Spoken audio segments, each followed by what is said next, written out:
जब माँ से तुम प्रेम करोगी तो वो बेटी को माँ कभी गलत नहीं सिखाती है। माँ और पिता ये स्वयं भले तंबाकू खाते हो, लेकिन अपनी संतान को तंबाकू खाने के लिए मना करते हैं कि बेटा गलत है। तो बेटा पूछता है फिर आप क्यों खाते हो? अरे मैं क्या करूं, मेरी आदत पड़ गई। जो आदत को जिंदगी भर दोहराता रहता है वो दुख भोगता रहता है, और जो आदत को कंट्रोल कर लेता है, आदत को जीत लेता है, वो धरती का महान देवता बन जाता है, वो नारी नारायणी बन जाती है। आदत आपने बनाई है, आदत आप ही छोड़ेंगे। गुरु सहारा बन सकता है, कोई शास्त्र का ज्ञान तुम्हें प्रेरणा दे सकता है, लेकिन जो आग लगाई है तुमने, उस आग को तुम ही बुझाओगे जो तुमने आदत बनाई है। और हर मनुष्य कोई न कोई आदत के जाल में फंस जाता है। कितने लोगों की चिड़चिड़ाने की आदत बन गई, सुबह से लेकर शाम तक चिड़चिड़ाते रहते हैं। और आदत केवल बचपन से नहीं बनती है, जवानी में भी बनती है, बुढ़ापे में भी बनती है, बीमारी में भी बनती है।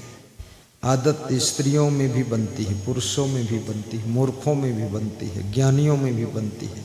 आदत याद रखना, एक दिन तो जरूरत थी इसलिए वो काम किया था, लेकिन अब आदत बन गई तो जरूरत नहीं है फिर भी उस काम को दोहरा रहे हैं। रिपीटेशन इन लाइफ, जो हम अपनी जिंदगी में रिपीट करते रहते हैं, जिस आदत को तुम बारंबार रिपीट करोगे तो आपकी जिंदगी के विकास की स्पीड कम हो जाएगी। इसलिए आदत छोड़ने की भी चाबी ढूंढिए। आदत कैसे छूटेगी? कभी कभी मनुष्य की आदत गुस्सा करने की बन जाती है। गुस्सा, कितने बच्चे इतनी गुस्सा करते हैं कि माँ बाप उनकी गुस्सा से ही दुखी है।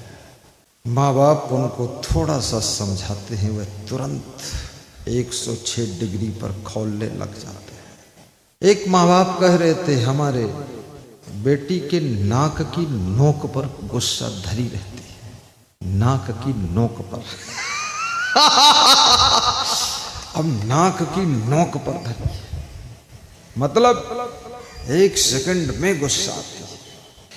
और जितना अधिक गुस्सा जिसको आती है, गुस्सा आते आते धीरे धीरे गुस्सा करने की आदत बन जाती है। और गुस्सा तुम इसलिए करते हो कि गुस्सा करके तुम्हारी गलतियों के बारे में कोई कुछ कह ना सके, उसको डराने के लिए गुस्सा करते हो। कितने लोगों ने अपने माँ बाप को डरा रखा है, कितने लोगों ने तो सास ससुर को भी धमका रखा है कि अगर ज्यादा कुछ कहोगे तो जहर पी लूंगा। माँ बाप सोचते हैं कि जिंदा रहे, जहर मत पी। दारू पीता है, दारू पीता रहे, लेकिन जिंदा रहे।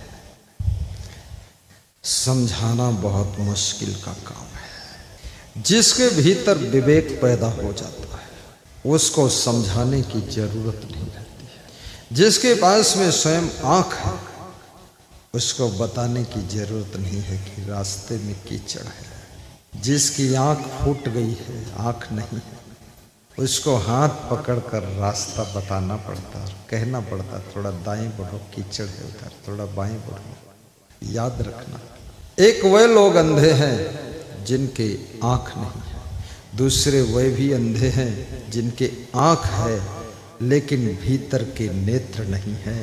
विवेक और विचार की आंख नहीं है, वो अंधा ज्यादा खतरनाक है। बाहर की आंख नहीं होगी, कोई हाथ पकड़कर रास्ता बता देगा, लेकिन भीतर की आंख यदि नहीं है तो वहाँ हाथ पकड़कर भी रास्ता बताया नहीं जा सकता है। इसलिए भीतर की आंख खुलनी चाहिए। ताली भी बजाना चाहिए और थोड़ा हंसना भी चाहिए, होंठ भी खोलना चाहिए। मुंह में गुजराती ताला लगा के नहीं बैठना चाहिए। और कहीं तुमने लगा दिया गुजराती ताला और खो गई चाबी तो फिर, इसलिए उदास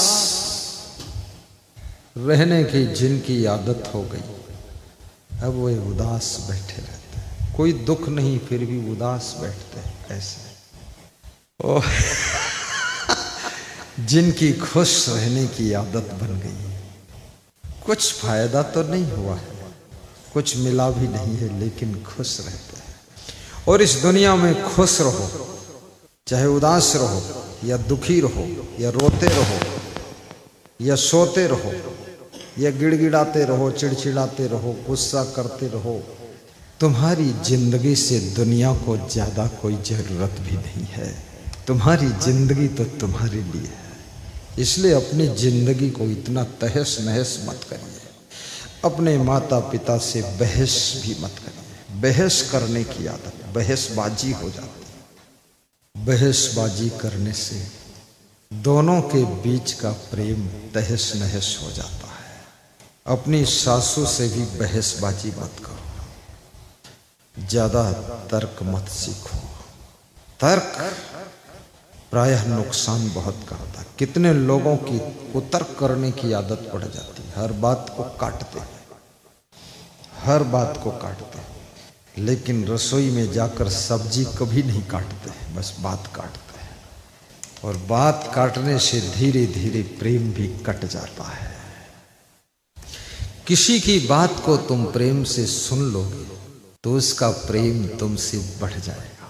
कुंभ मेला में मैं अपने दर्शन हाल से, विश्राम कक्ष से प्रयागराज में बाहर निकला, तो मैं निकला था पदयात्रा के लिए। आज भी 5-6 किलोमीटर की मैं पदयात्रा किया।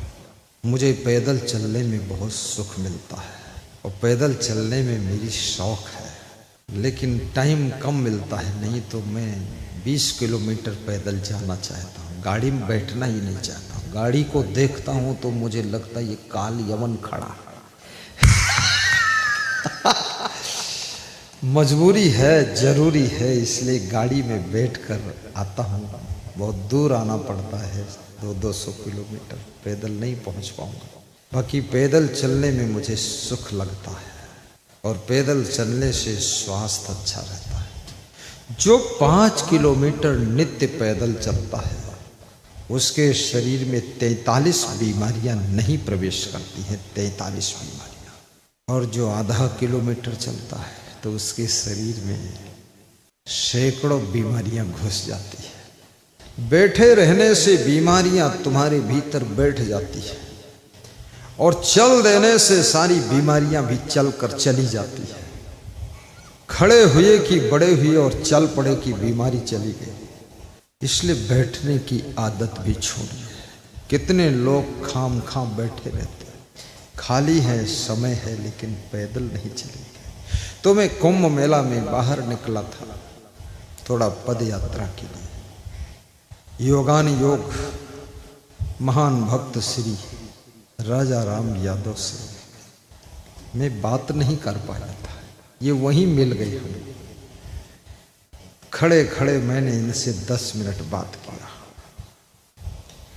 तो बात में और तो सब भूल गया क्या बात किया, लेकिन इतनी बात याद रही कि वो मखाना का बिजनेस करते हैं। बस ये याद रहा कि मखाना वाला भक्त है। मखाना, और जहाँ मखाना है तो वहाँ खाना भी है।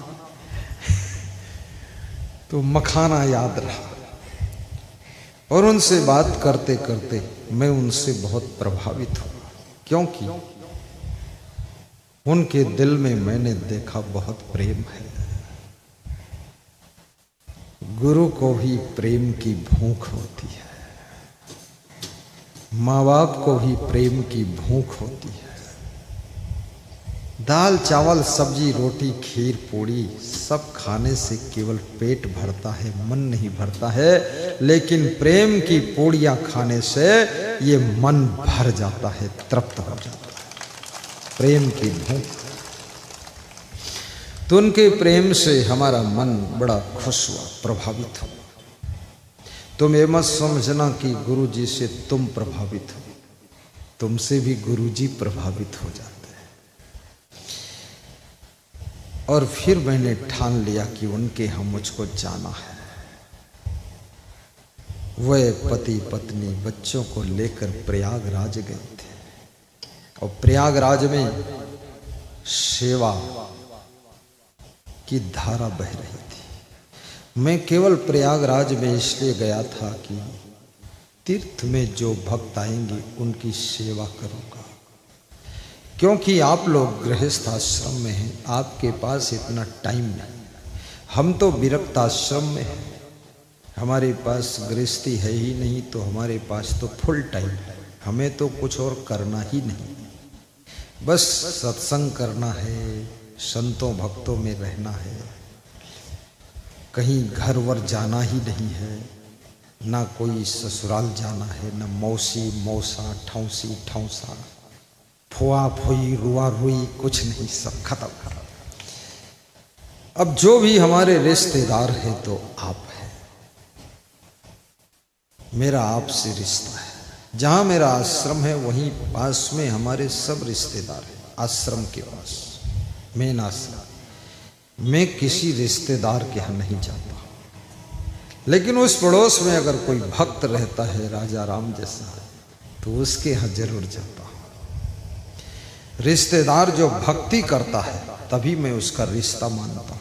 भक्ति करे, पधरौनी करे, प्रोग्राम करे तो मैं उसके यहाँ जाता हूँ, नहीं तो मेरे को अब कोई रिश्ता संसार का नहीं जोड़ना है। अब तो मुझे रिश्ता केवल धर्म और भक्ति का ही जोड़ना है।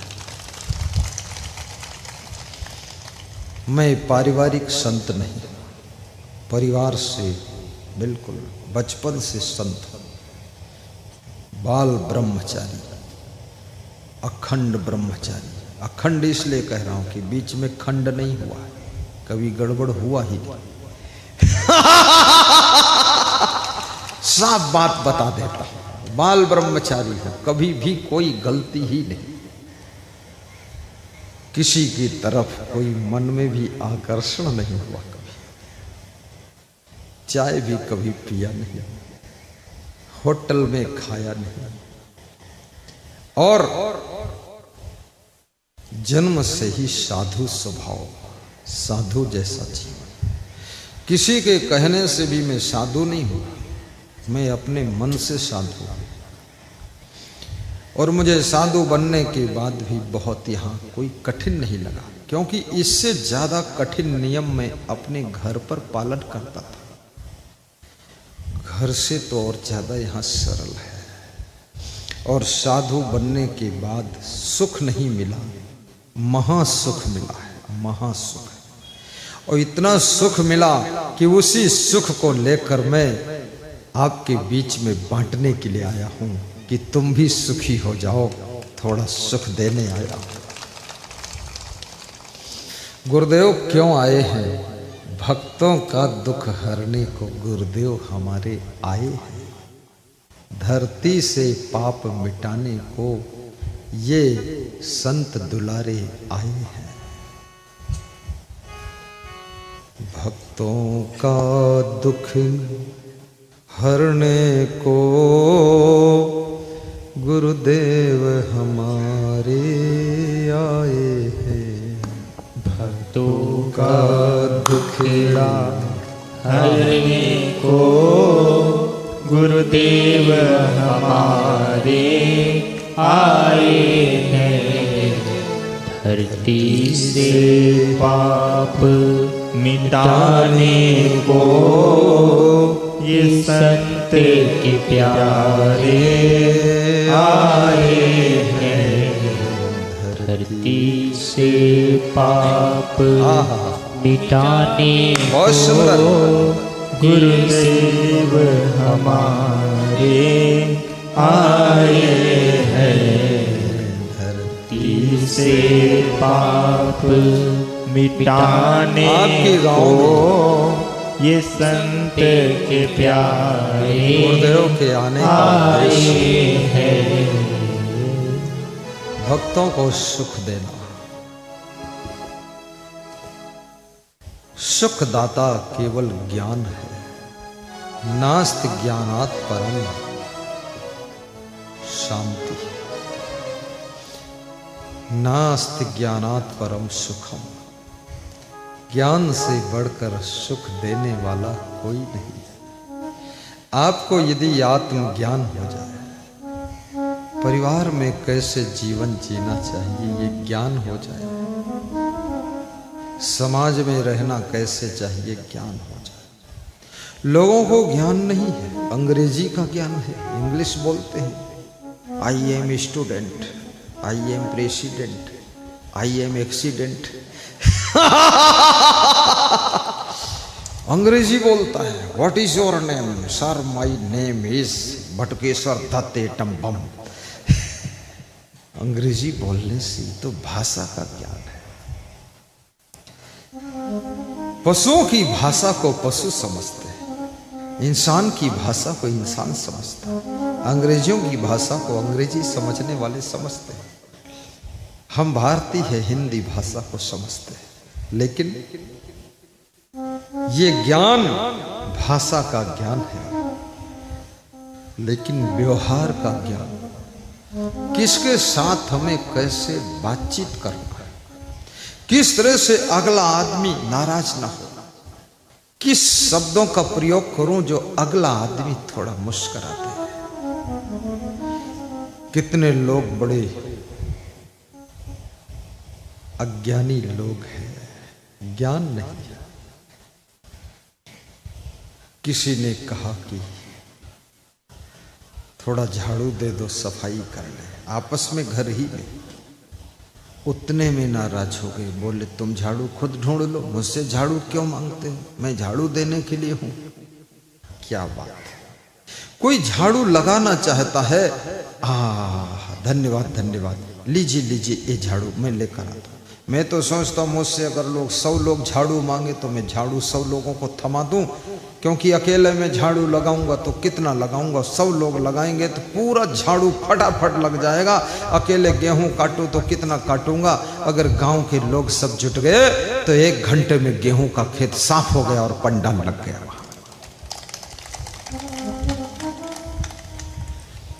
ये जब गेहूं कट रहा था, उस बात से भी मैं प्रभावित हुआ। श्री राजा राम यादव से मैंने कहा फोटो भेजो, वीडियो भेजो, मकान का फोटो और जहां सत्संग होना उसका फोटो। तो यहाँ बहुत से लोग, 50 लोग काट रहे थे, वो फोटो आया तो मेरे आंखों में आंसू भर गए। कितनी श्रद्धा है। लोगों के गेहूं में अगर कोई 1 फुट रौंद दे तो लोग झगड़ा कर बैठते हैं, लेकिन गुरु जी ने 1 एकड़ का गेहूं सब साफ कर दिया। लोगों को झगड़ा नहीं, लोगों को प्रेम बढ़ गया है। और ये गेहूं जिसका जिसका कटा है, गुरुदेव के आशीर्वाद से उसको कहीं न कहीं से 1 साल के अंदर ही बहुत बड़ा फल मिलेगा, बहुत बड़ा फायदा होगा। और सत्संग स्थल भी इतना सुंदर है, गांव से थोड़ा दूर भी है, गंदगी नहीं और हरियाली के बीच में है। सब तरफ बांस लगा हुआ है, सेमल लगा हुआ है, आम लगा हुआ है, फसल लगी हुई है और खजूर भी लगा हुआ है। ऐसा लगता है कि जंगल में मंगल हो रहा है, जंगल में मंगल हो रहा है। गांव के बहुत पास रहो तो हल्ला गुल्ला बहुत होता है, किसी की भैंस भागे उसे में घुस पड़े, और हम दूर हैं, यहाँ तो सब शांति है। ऐसा पवित्र और रमणीक और मनोहारी और आनंद प्रदायक स्थान बहुत कम मिलता है। ये कभी कभी मिलता है और ये स्थान रतनपुरा में मुझको मिल गया है। बहुत खुशी, अच्छा लगा। तो सबके दुख को दूर करने के लिए गुरुदेव आए। पत्नी से कैसे बोलना चाहिए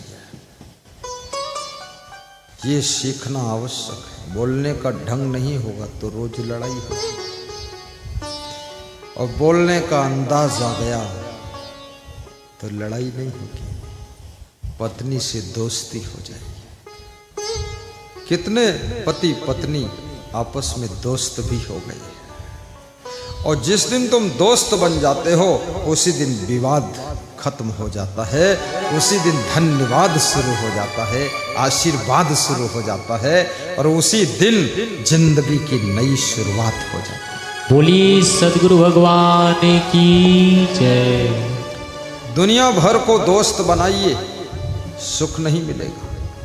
जब तुम पति पत्नी दोस्त बन जाओगे, पिता पुत्र दोस्त बन जाओगे, माँ बेटी सखी बन जाओगी, सहेली, और जब तुम सास बहू सहेली बन जाओगी तो याद रखना मिट्टी से सोना निकलना शुरू हो जाएगा, और जिंदगी में वो आनंद आएगा जो आनंद विश्व में कहीं नहीं है, वो आनंद तुम्हारे घर में पैदा हो जाएगा। बोलिए सदगुरु भगवान की जय। अपने दादाजी से भी मित्रता का व्यवहार कीजिए। दादी के पास बैठकर मीठी मीठी बातें कीजिए। कितना बड़ा दोस्त हो लेकिन कभी कभी काम आता है। पर दादी दादा माता पिता सास ससुर पति पत्नी पिता पुत्र एक दूसरे के रोज काम आते हैं। ये असली दोस्त हैं, इनको समझना, कभी इनसे नाराज ना होना, आपका जीवन सुखद होगा। तो मैं बता रहा था,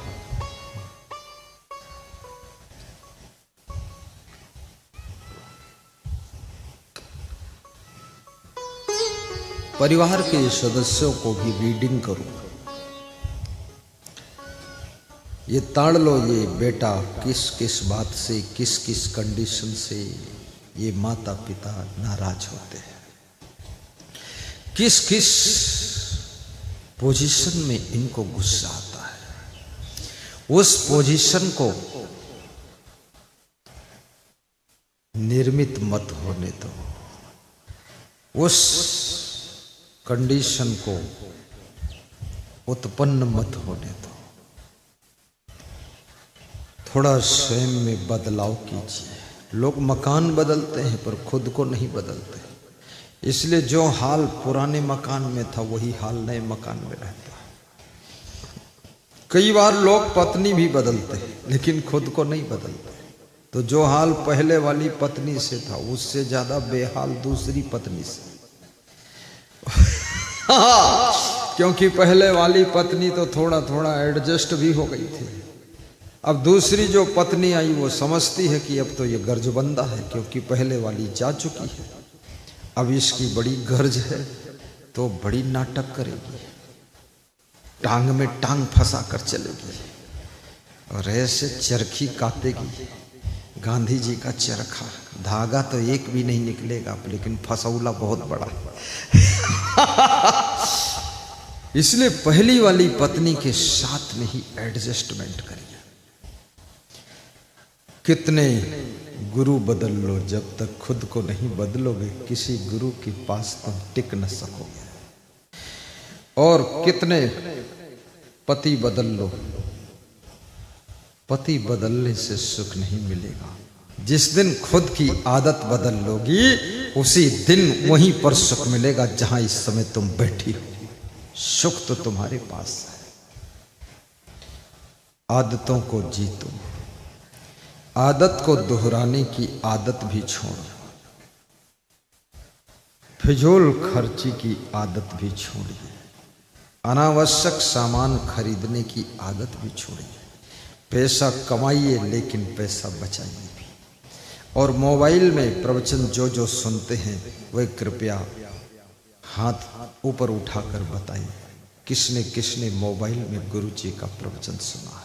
अरे बहुत लोग सुने, तो सब सुन ही चुके तो गुरु जी को आने की जरूरत ही नहीं थी। अगली बार हाथ उठवाऊंगा तो कोई उठाएगा ही नहीं, और सोचेगा कि हाथ उठाओगे तो आएगा भी नहीं, इसलिए उठाओ ही मत, तो आते रहेंगे। एक बार आ गए अब हम भी तुम्हारे प्रेम के जाल में फंस गए। अब तो मेरा खुद ही मन होगा कि मैं सुपौल जाऊं, रतनपुरा जाऊं, वहां सत्संग सुनाऊं और वहीं सुंदर मकान में सोऊं। मेरे रहने के लिए न्यू भवन बनाया गया और इतना अच्छा वीवीआईपी भवन है, बहुत सुंदर टाइल लगा हुआ, चमकता हुआ ग्रेनाइट जैसा, और कमरे भी बड़े बड़े हैं। मैंने तो 2 कमरों में कब्जा कर लिया है, दोनों में रहता हूं। एक में ध्यान लगाता हूं और दूसरे में विश्राम करता हूं। और वो कमरा 3 दिन में मैं पवित्र कर दूंगा, उसके बाद वो कमरा खाली कर दूंगा। फिर उस कमरा में हमारा महान भक्त राजा राम और रेणु यादव रहेंगे, यही सोएंगे उसमें। और इनको रात में याद आएगी, गुरुजी सो चुके यहाँ। 10 मिनट के लिए लोग बुलाते हैं कि हमारे यहाँ आ जाओ। राजा राम के मामा जी कह रहे थे 10 मिनट के लिए हमारे यहाँ। देखो भांजा बाजी मार ले गया, 3 दिन रुकूंगा मैं, और मामा कह रहा 10 मिनट का टाइम देता। मैंने कहा टाइम नहीं, अरे पास में बगल में, और बिहार की बगल भी बहुत दूर होती है। यहाँ लोग बोलते बगल ही में है, और जाओ तो 5 किलोमीटर है। हाँ, ऐसी भाषा है यहाँ की। अभी सिकंदर यादव से बात हुई, पटोरी गांव, समस्तीपुर जिला। उन्होंने कहा कि मेरे यहाँ थोड़ा चरण रख देना। प्रवचन सुनते हैं, मल्टी बिल्डिंग के कॉन्ट्रैक्टर हैं, दिल्ली में, नोएडा में, कानपुर में 20-20 मंजिल ऊंची इमारत बनाते हैं। अचानक मिल गए हमको रास्ते में, बोले अरे मैं तो ढूंढ ही रहा था आपको, अब मेरा प्रोग्राम भी करो। काली देवी का मंदिर बन रहा, उसका जीर्णोद्धार हो रहा, वो जब तैयार होगा तो केवल और केवल असंग देव की वाणी यहां बरसेगी और कोई नहीं आएगा। लेकिन उससे पहले आ जाइए 10 मिनट के लिए। वास्तव में जिस घर में गुरु का चरण, गुरु का चरणामृत पड़ जाता है, वो घर शुद्ध हो जाता है। जिस कमाए हुए धन में गुरु के लिए कुछ दान हो जाता है, वो भी शुद्ध धन शुद्ध हो जाता है। और जिस मन में गुरु का वास हो जाता है, मन शुद्ध हो जाता है। और जिस वाणी से गुरु का गुणगान हो जाता है, वो वाणी भी शुद्ध हो जाती है। और जिन आंखों से गुरु का दर्शन हो जाता है, वो नयन भी शुद्ध हो जाते हैं। और जिन कानों से गुरु की वाणी को हम सुनते हैं, वे कान भी शुद्ध हो जाते हैं। जिन हाथों से हम दौड़ दौड़ कर गुरु के सत्संग में कुछ सेवा करते हैं, तो हमारे हाथ शुद्ध हो जाते हैं। और जिन पैरों से हम चल करके गुरु के दर्शन करते हैं, शोभा यात्रा में चलते हैं, और जिन पैरों से चलकर सत्संग में आते हैं, सेवा करते हैं, वे हमारे पांव भी शुद्ध हो जाते हैं। हमारे पीछे चमर डुला रहे हैं एक भक्त गंभरिया के, बड़ी श्रद्धा है, इनसे भी मैं बहुत प्रभावित हुआ। यश क्रस गैस एजेंसी सेंटर, असंग देव योगा सेंटर गंभरिया में आपका है। बड़ा भारी प्रोग्राम आपने करवाया था 2 वर्ष पहले, और ये एक दान पात्र रखते हैं, बड़ा दान पेटी, उसमें जो गैस वैस लेने आता है ना, गैस तो दे देते हैं, कहते हैं इसमें सत्संग के लिए कुछ दान भी डालिए। और उसमें लोग दान डालते हैं, हजारों लोगों से सहयोग ले करके और खुद का धन लगा करके भव्य प्रोग्राम किया था। और याद रखना, इनका नाम है सुनील भारती। क्या नाम है? सुनील भारती। श्रद्धा बहुत है। आज उनकी इच्छा थी मैं चमर डोलाऊं, तो मैंने कहा डोला तो चमर, तो मैंने भी पगड़ी लगाया। तो उनका इच्छा था मैं भी पगड़ी लगाऊं, तो उसने भी लाल रंग की पगड़ी लगा दी। और मैं सफ़ेद कपड़ा पहना, वो भी सफ़ेद पहन लिया। क्योंकि चंवर डोलाने के लिए सफेद वस्त्र पहनना आवश्यक है, कंपलसरी है। और चंवर डोलाने की दक्षिणा भी देना पड़ता है। श्रद्धा से कुछ दक्षिणा दी जाती है। और जीवन तो मिला है, जीवन जीने का ढंग सीखना पड़ेगा, अन्यथा जीवन यूं ही धीरे धीरे बीत जाएगा।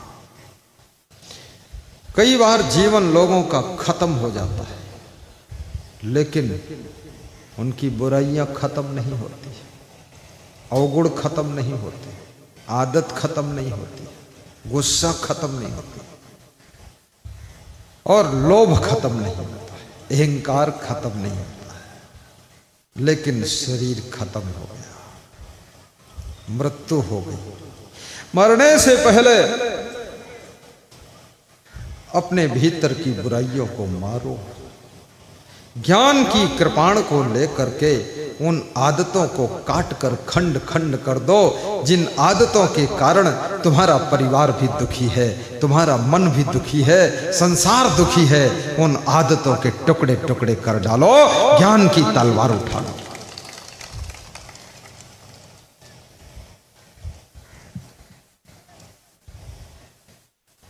गुरु जी के ज्ञान का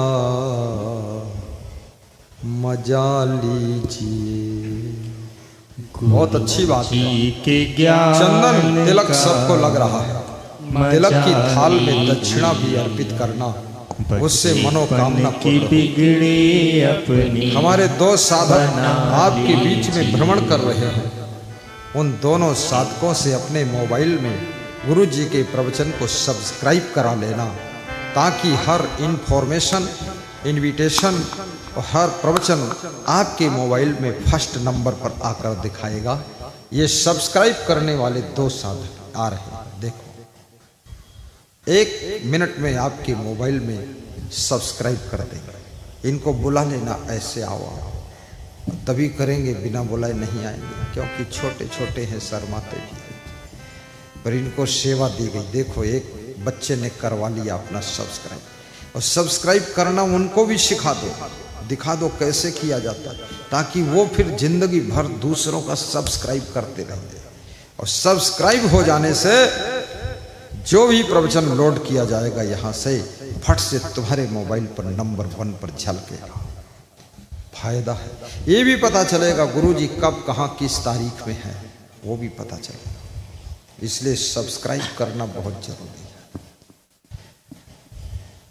और लाइक भी किया करो, प्रवचन को शेयर भी किया करो, दूसरों के मोबाइल में पहुंचाइए, और प्रवचन में बेल आइकन भी दबा दिया करो। गुरु जी के ज्ञान का मजा लीजिए।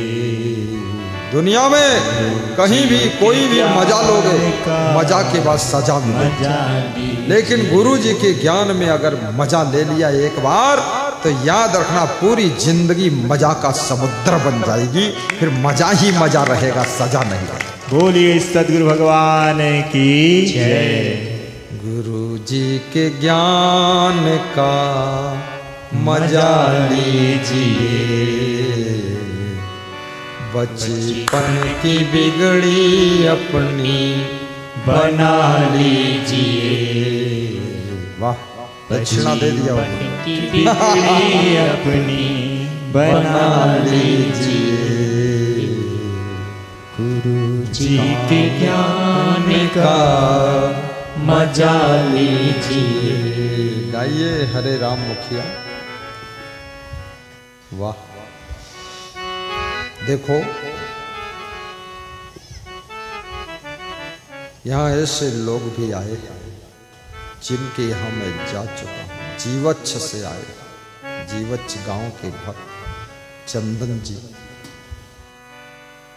उनका बेटा मानसु शेखर, उनकी माँ सब आए। उनके घर गया हूँ पधरौनी के रूप। हरे राम मुखिया के यहाँ भी गया हूँ ना, इनके यहाँ भी गया।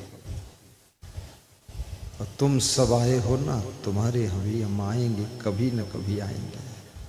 अगर नहीं आ पाए ना तो फिर सपने में आएंगे।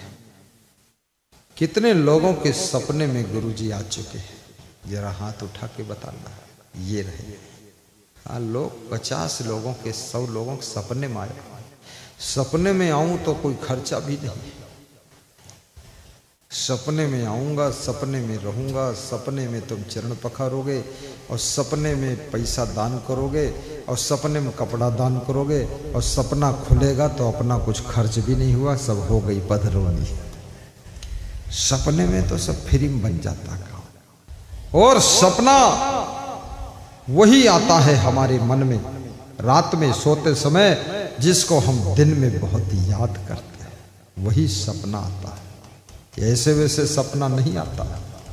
इसलिए सपने में गुरुजी दिख जाए तो समझ लो तुम्हारी भक्ति पक चुकी है।